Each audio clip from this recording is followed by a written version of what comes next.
I have yet to give a speech or have a meeting where somebody doesn't ask me the millennial question.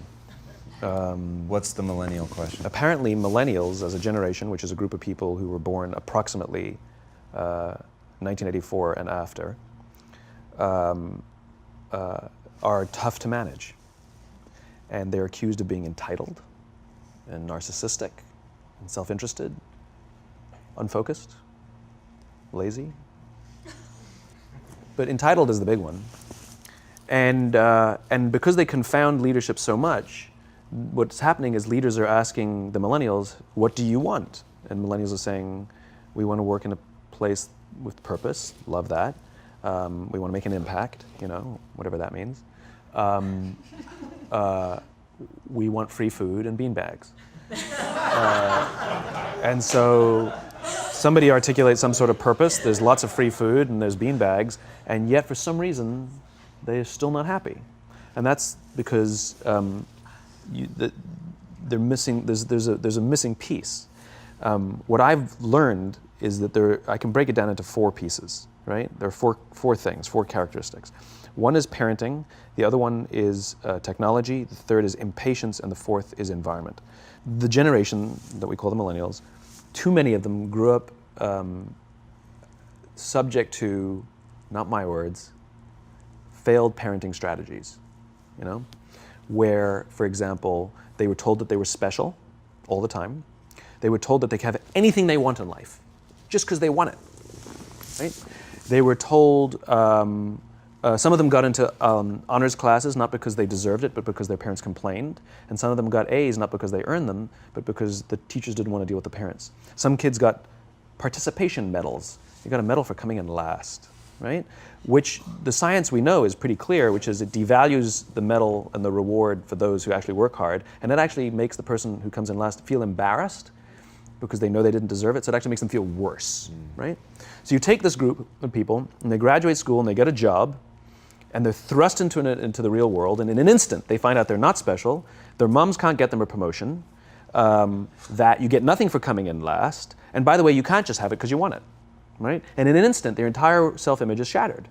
And so you have an entire generation that's growing up with lower self-esteem than previous generations. The other problem, to compound it, is we're growing up in a Facebook, Instagram world. In other words, we're good at putting filters on things. We're good at showing people that life is amazing even though I'm depressed, right? And so everybody sounds tough, and everybody sounds like they got it all figured out. And the reality is there's very little toughness, and most people don't have it figured out. And so when the more senior people say, well, what should we do? They sound like, this is what you got to do. And they have no clue, right? So you have an entire generation growing up with lower self-esteem than previous generations, right? Through no fault of their own, right? They were dealt a bad hand, right? Now let's add in technology. We know that engagement with social media and our cell phones releases a chemical called dopamine. That's why when you get a text, it feels good, right? So we've all had it where you're feeling a little bit down or feeling a bit lonely, and so you send out 10 texts to 10 friends, hi, hi, hi, hi, hi, because it feels good when you get a response, right? Right? It's why we count the likes. It's why we go back 10 times to see if my Instagram is growing slower, did I do something wrong? Do they not like me anymore, right? The trauma for young kids to be unfriended, right? Because we know when you get a hit of dopamine, which feels good. It's why we like it. It's why we keep going back to it. Dopamine is the exact same chemical that makes us feel good when we smoke, when we drink, and when we gamble. In other words, it's highly, highly addictive. Right? We have age restrictions on smoking, gambling, and alcohol, and we have no age restrictions on social media and cell phones, which is the equivalent of opening up the liquor cabinet and saying to our teenagers, hey, by the way, this adolescence thing, if it gets you down. But that's basically what's happening. That's basically what's happening, right? That's basically what happened. You have an entire generation that has access to an addictive, numbing chemical called dopamine through social media and cell phones as they're going through the high stress of adolescence. Why is this important? Almost every alcoholic discovered alcohol when they were teenagers. When we're very, very young, the only approval we need is the approval of our parents. And as we go through adolescence, we make this transition where we now need the approval of our peers. Very frustrating for our parents, very important for us. It allows us to acculturate outside of our immediate families into the broader tribe, right? It's a highly, highly stressful and anxious period of our lives, and we're supposed to learn to rely on our friends. Some people, quite by accident, discover alcohol and numbing effects of dopamine to help them cope with the stresses and anxieties of adolescence. Unfortunately, that becomes hardwired in their brains, and for the rest of their lives, when they suffer significant stress, they will not turn to a person, they will turn to the bottle. Social stress, financial stress, career stress, that's pretty much the primary reasons why an alcoholic drinks, right? What's happening is because we're allowing unfettered access to these dopamine-producing devices and media, basically it's becoming hardwired, and what we're seeing is as they grow older, too many kids don't know how to form deep, meaningful relationships. Their words, not mine. They will admit that many of their friendships are superficial. They will admit that their friends, that they don't count on their friends, they don't rely on their friends, they have fun with their friends, but they also know that their friends will cancel on them if something better comes along. Deep, meaningful relationships are not there because they never practice the skill set, and worse, they don't have the coping mechanisms to deal with stress. So when significant stress starts to show up in their lives, they're not turning to a person, they're turning to a device, they're turning to social media, they're turning to these things which offer temporary relief. We know, the science is clear, we know that people who spend more time on Facebook suffer higher rates of depression than people who spend less time on Facebook, right? These things balanced. Alcohol is not bad, too much alcohol is bad. Gambling is fun, too much gambling is dangerous, right? There's nothing wrong with social media and cell phones. It's the imbalance, right? If you're sitting at dinner with your friends and you're texting somebody who's not there, that's a problem. That's an addiction. If you're sitting in a meeting with people you're supposed to be listening to and speaking, and you put your phone on the table, face up or face down, I don't care, that sends a subconscious message to the room that you're just not that important to me right now, right? That's what happens. And the fact that you cannot put it away is because you are addicted, right? If you wake up and you check your phone before you say good morning to your girlfriend, boyfriend, or spouse, you have an addiction. And like all addiction, in time, it'll destroy relationships, it'll cost time, and it'll cost money, and it'll make your life worse, right?